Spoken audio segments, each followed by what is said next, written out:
I'm Pat Doris. Welcome to The Story. Tonight, we begin with a tale of survival and a reminder to all of us that when disaster hits, sometimes there is no warning, and how you react in those moments can make all the difference in the world. That's our big story tonight. Authorities in Hawaii, in the town of Lahaina, continue their grim task of searching for the dead. So far, the total is 110 people, but the number seems likely to go up. A Portland couple found themselves in Lahaina last week as the fire blew up. At first, it was not obvious that there was a problem. And they told me throughout their ordeal, many people seemed unaware of the deadly danger bearing down on the town. Caroline Ray and her husband Jerry Williams flew from Portland to Hawaii to celebrate 29 years of marriage and her retirement as a Portland doctor. They spent 8 lovely days enjoying the island of Maui and the town of Wailea. Then they drove to Lahaina and arrived around 2:30 on August 8th. They checked into the historic Pioneer Inn. This is a picture from the Best Western website. It had stood for more than 100 years. It was across the street from the famous banyan tree. They marveled at the surprisingly strong winds. Still, it seemed like just a passing storm. I feel actually confident that this place has been here for 100 years, but not confident in that the guy who's been here 20 years said, I've never seen anything like this. So, an hour later at 3:30, they were growing concerned. Oh, God. When we kept hearing explosions, we saw the smoke get closer, and that was about 15 minutes later. We thought, yeah, we got to check out where this is, and so about 4 o'clock, we walked over. It was about 4 blocks away. Woo!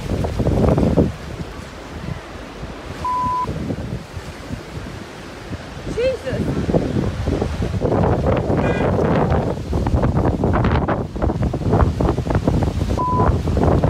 The howling wind had rekindled a fire from earlier in the day, and now it was blowing straight downhill onto the town of Lahaina. Soon the black clouds of billowing smoke warned it was just blocks away. This is what's going on, like blocks from our house. There's multiple explosions every 5 minutes, 5 seconds. And at that point, we turned around and said, we got to get out of here. But in Lahaina, getting out is not easy. This Google map shows the Honoapiilani Highway, also called Highway 30, that runs through town near the ocean. To the right, with the red dashed line showing it's closed now, that's the Lahaina bypass. But notice there are few roads connecting the two. That created massive traffic jams as thousands tried to escape the fire. As an engineer, I look at it and think, this, you could just see how this was going to happen if you have very few roadways in and out and places that people can get off and, take alternate routes. I mean, like around here, if 18th is blocked, I mean, you can get on Madison and up to 19th or 20th or whatever. And there, all the roads that were off of the main roadways were dead ends. Jerry and Caroline were in the middle of it. It was just insanity. At one point, I mean, on the other side of the roadway, a fire vehicle was moving along, and a young man was being dragged. A firefighter was being dragged along on the outside, and 2 blocks down, they'd stopped and they were doing CPR on him. I mean, it was complete chaos. I mean, the wind was going, the smoke was billowing, people were starting to honk and go crazy, and a couple of women were starting to jump line and go into the oncoming lanes. They said, this is disorganized. We got to get out of here. Because they left when they did, the couple was eventually able to get to safety. But they know it was terrifyingly close. I mean, we were like 30 minutes, 20 minutes away from being those people jumping into the water. And when you look back, I mean, it's really scary. Here now is a recent look at downtown Lahaina, the famous banyan tree in the middle there. The tree's 150 years old. An expert who inspected it said it is too soon to tell if it will survive. The leaves are scorched and the bark is burned. Arborist Steve Nims said there is live tissue beneath the bark and the tree is in something like a coma. The devastation around the tree shows the fire's wrath. And if you look to the left across the street from the tree, that's where the historic Pioneer Inn stood, and that's where Caroline and Jerry were. It's rubble now, like so many other buildings in Lahaina. If you would like to help those affected by the fires in Hawaii, please consider donating to Northwest Response and the American Red Cross. You can text the word FIRE to 503-226-5088 and we'll send you a link. Disaster workers with the American Red Cross are on the ground opening shelters and providing evacuees with a safe place to stay. That number one more time, text the word FIRE to 503-226-5088. This week, a federal judge used two words to describe Oregon's practice of holding people in jail without a lawyer: an embarrassment. On Tuesday, Judge Michael McShane made the unprecedented move of ordering criminal defendants in Washington County be released from jail if they've been held for more than 10 days without a lawyer. And you can bet the Washington County District Attorney had something to say about that. Here's investigative reporter Kyle Aboshi with more on the latest wrinkle in the public defender crisis. In a stunning move, a federal judge ordered Washington County Sheriff's Office release criminal defendants from jail if they've been held without a lawyer for 10 days. In his ruling Tuesday, U.S. District Court Judge Michael McShane described Oregon's flawed practice of holding unrepresented people in custody as an embarrassment, explaining, "It's a complete tragedy, and nobody seems to have an answer." The ruling applies to the 18 people currently held in the Washington County Jail and any future defendants who aren't given court-appointed counsel. These suspects will be allowed to walk free, although charges will not be dismissed, explained Washington County DA Kevin Barton. And we're talking about a whole wide range of crimes, many of them rather significant crimes: rape in the first degree, home invasion burglaries, child abuse cases, domestic violence cases. So I worry very much about the public at large and the specific named victims in those cases whose personal safety will be at great risk when people are released. While the ruling is focused on Washington County, it highlights a statewide problem. Oregon's public defender system, which provides lawyers for those who can't afford them, has been underfunded for decades. Simply put, there just aren't enough lawyers to do the job. As a result, there are currently more than 170 criminal defendants statewide in custody without a lawyer. In October, we went to the Washington County Jail to speak with some of those unrepresented defendants. You have a constitutional right to have representation. Yes, sir. You're not getting it? No, sir.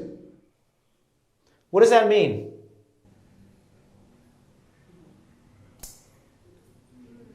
It means I'm scared. It means I'm nervous. I'm being pushed through the system. Public defenders are historically underpaid and overworked. There are high rates of turnover and burnout. The state legislature has poured millions into the troubled public defense system, but critics argue that hasn't been enough to overcome deeper issues. The system is broken, and to fix it? I'll tell you what we don't do. We don't do another work group. We don't need another task force. We don't need another crisis plan. We don't need more hand-wringing, and we don't need more people talking about what a problem it is. What we need is meaningful and immediate action.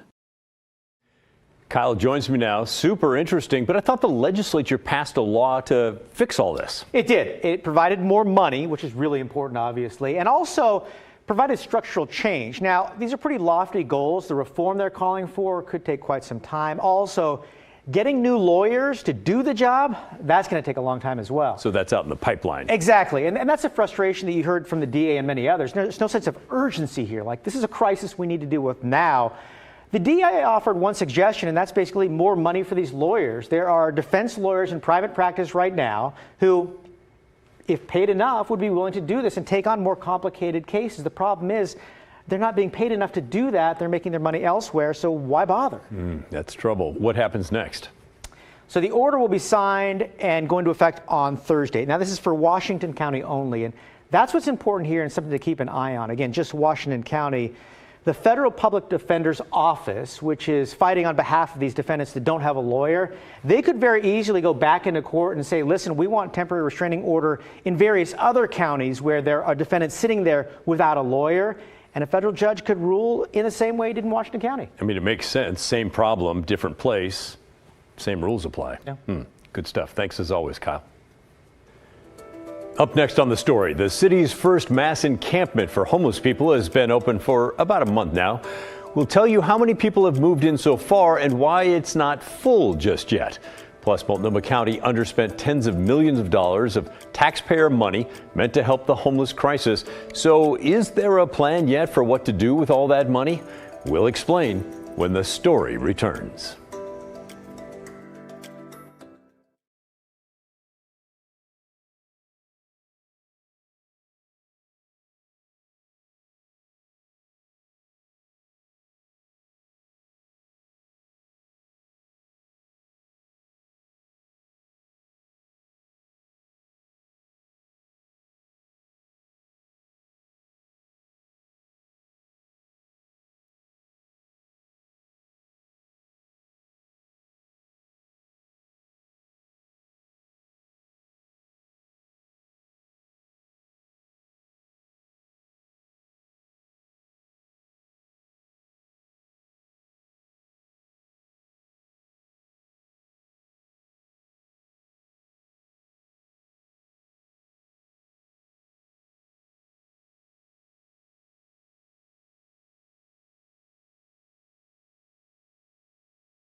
It feels a lot better than being on the streets. Like, I feel safer there. I'm so excited for like every opportunity that they've been giving me lately. It's just so exciting. Like, everyone keeps saying it's a trap, but I'm falling for it if it is a trap, but I love it there. That's how one homeless woman describes living in Portland's first large-scale sanctioned campsite in southeast Portland. It's near Powell Boulevard. It's been about a month since homeless people started moving in. The site is meant to house up to 200 people, but so far around 80 are living there. The city says they're moving people in slowly. The process is based on a referral system, and about 5 people are allowed to move in each day, which is why it's not full yet. Now, let's talk about funding for solutions to the homeless crisis. Back in December, we told you that Multnomah County was sitting on tens of millions of dollars of taxpayer money from the voter-approved Supportive Housing Services tax, about $47 million to be exact. Money simply not spent on an issue that's about as in your face as it gets. Fast forward to this past May, and the county still had not spent that money. And as of summer began, frustration began growing as the money goes unspent. Nonprofits and shelters struggling to make ends meet want to know why it's not being used. It's extremely frustrating to know that at the end of a year that there's so many millions of dollars left over and we're saying, we want to help, we're on your team, but we need your help to provide that service. And they would rather end the year with money not spent than give us the opportunity to do our job. Multnomah County Chair Jessica Vega Peterson called the county's underspending of these dollars simply unacceptable and pledged to make changes moving forward. Though it wasn't until late last week, more than 2 months later, when she finally held a work session on how to spend that money. In my commitment to transparency, I'm looking forward to engaging in public discussion as a board around the investments that we're making to address the crisis on our streets. Turns out the county has way more unspent money than they first reported. Talking about transparency, in addition to the $47 million in unspent taxpayer dollars, a county spokesperson now tells us there's another $58 million in unspent funding from this fiscal year. $40 million of that has already been committed to next year's budget. So that means right now there's roughly $65 million extra dollars available for the county to spend on addressing homelessness. The county's newest commissioner, Julia Brim Edwards, who represents portions of East and Southeast Portland, had her own thoughts on what the money should be used for. First, 500 new shelter beds. If we want to, we have more than 6,000 individuals living on the street without access to basic services. And so the funds I put on the table about a $7 million investment in 500 new beds, shelter beds. And then in addition, some resources to preserve some existing beds out at Bybee Lake. In addition, the second piece is when the city of Portland implements its new camping restrictions, there will be a need for people to have services during the day. So I also included some funds for day centers. The commissioners also heard from dozens of other people who showed up last week to testify, sharing what they think the money should be used for. First, we hope you'll consider using the unanticipated revenue to purchase a building that could be used for transitional supportive housing. It would be very fortuitous if we were to invest those funds partially into temporary hotel, motel arrangements. We need this unspent dollars and new dollars in our community, and we need funding for victim defense. The county will meet again this month before finalizing their plan for how they're actually going to use that money. But what do you think about all this? What should or shouldn't the county spend all the money on? Let us know, will you? Send us an email at thestory@kgw.com or call and leave a voicemail, 503-226-5090. Still to come on The Story, another hot day today with triple-digit temperatures. We'll check in on the Portland program that gives air conditioners to people who need them the most. How many have they installed and how many more are expected? All that, plus a look at some of the weather records we broke this week when The Story returns.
Another super hot day out there, so we thought it'd be a great time to check in on the city of Portland's efforts to get air conditioners to low-income folks who need them.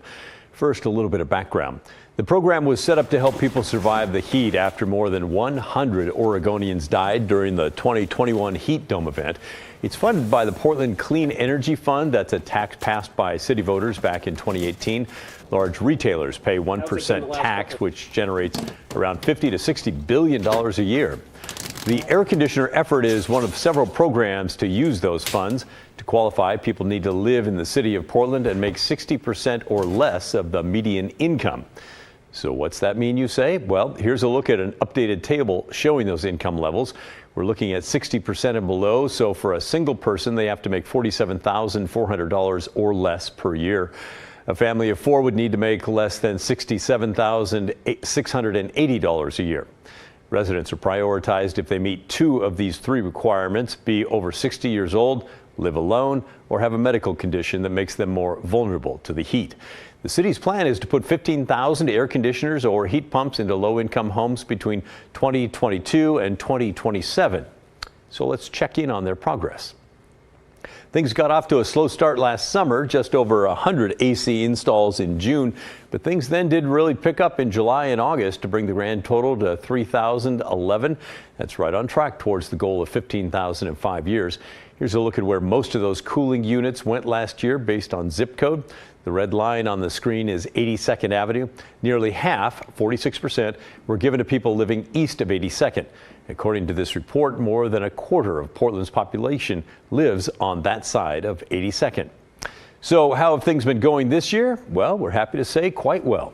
This dashboard shows the crews have already installed over 3,000 units in 2023, well on their way to their goal of 7,000 units total between this year and last. And that would put them ahead of schedule for their goal of 15,000. So let's hope their momentum continues to help people stay cool and stay safe. Speaking of the heat, here's our chief meteorologist, Matt Zaffino. Matt, those AC units were needed big time this week as we set records. Amazing records, Pat. I've kind of been really digging into the record books and kind of mining some really interesting facts for you. We hit 103 today, of course, and this was our fourth day in a row of triple-digit heat. It's also our hottest day since the heat dome of 2021, making 108 degrees. That happened this week, so that was not today, but that, of course, was on Monday when we hit 108 degrees. That was our hottest August day ever, beating out the 107, which is our previous all-time record high if we hadn't had the heat dome. Okay, we talked about this a couple days ago, too, but I'm going to get into some new stuff as well. And we tied for the warmest August night ever by only dropping to 73 degrees on the 15th of August, tying August 18th of last year. But here are some more interesting factoids for you that I unearthed. I looked at how many years we've had 4 days or more consecutive days of 100 degrees heat. And you know what? There's only been 3 times that's ever happened in Portland's history. Way back in 1941, August 1981, we had 5 days in a row of triple-digit heat. And then this year, 4 days in a row of triple-digit heat. So what we've done this week, we've only done 2 other times in the recorded history of Portland, which is amazing. And then this is perhaps even more illuminating of just how warm it has been and how unusual it has been as well. I looked at all the days in the entire weather record of Portland Airport from 1938 to the present, all the days where we had low temperatures of 70 degrees or higher. And from 1938 to 2020, so that is what, 82 years? We only had 8 such days where the low temperature was 70 degrees or higher. Since then, from 2021 through this year, 8. Wow. Think about that. In the last 3 years, we've had as many days where the low temperature was 70 degrees or higher as we did in 82 years before that. That is really remarkable to have a record like that, Pat. So again, this heat wave, while not as hot as the heat dome of a couple of years ago when we hit 116, is truly breaking some really, really remarkable records here in the Rose City. Now, the other big story that I'm starting to follow and have been watching for a couple days now is the development of a tropical system here off the coast of Mexico. It is now a tropical storm named Hillary. Yesterday, it was just kind of a disorganized area of thunderstorms. Now it's gotten its act together. And what's interesting about Hillary will be the path, because the forecast takes it up the coast of Baja. Nothing too unusual about that, but usually they start to recurve on out to the west. It doesn't appear Hillary will do that. It'll be a major hurricane this weekend west of Cabo San Lucas. I'm sure they'll get rain and some big swells. But then watch what happens to Hillary. Still a hurricane as it makes landfall between San Diego and Los Angeles. That's what the modeling is showing us right now. That would truly be remarkable. Now, we have had tropical storms hit Southern California. Ignacio in 1997 dumped a bunch of rain down there and then moved north and actually dropped some rain in Oregon. So will Hillary do the same thing? Maybe. It's got a chance at it. Here's another look at Hillary and its modeling as it moves on up to the north. This would be on Monday, approaching Los Angeles and dumping a bunch of rain in California. But look, that rain shield eventually makes it into Oregon. We could end up getting rain from a former hurricane off the coast of Mexico. That is super unusual as well. So our summer of unusual weather keeps going. And in fact, the 6 to 10 day rainfall outlook for the West from the Climate Prediction Center showing above average rainfall in the West, largely because of that tropical system potentially coming our way. So, man, it's just been wild for the last couple of weeks here in the West, Pat. And the good thing about that would be the impact on the wildfires. That's just what I was thinking, yeah. Exactly. In fact, let me show you one more map here if I can, if I've got time for that. Real quickly here, this is our rainfall forecast showing significant rain all across Oregon by next Wednesday, almost 3/4 of an inch in Burns because of that tropical system, Pat. All right. Thank you, Matt. Appreciate it. Great stuff as always. Hey, that's the end of our show. Thanks so much for watching. But remember, the story, our collective story, that never ends. I'll see you back here tomorrow night at 6:30. In the meantime, get ready for the good stuff. It's coming up next.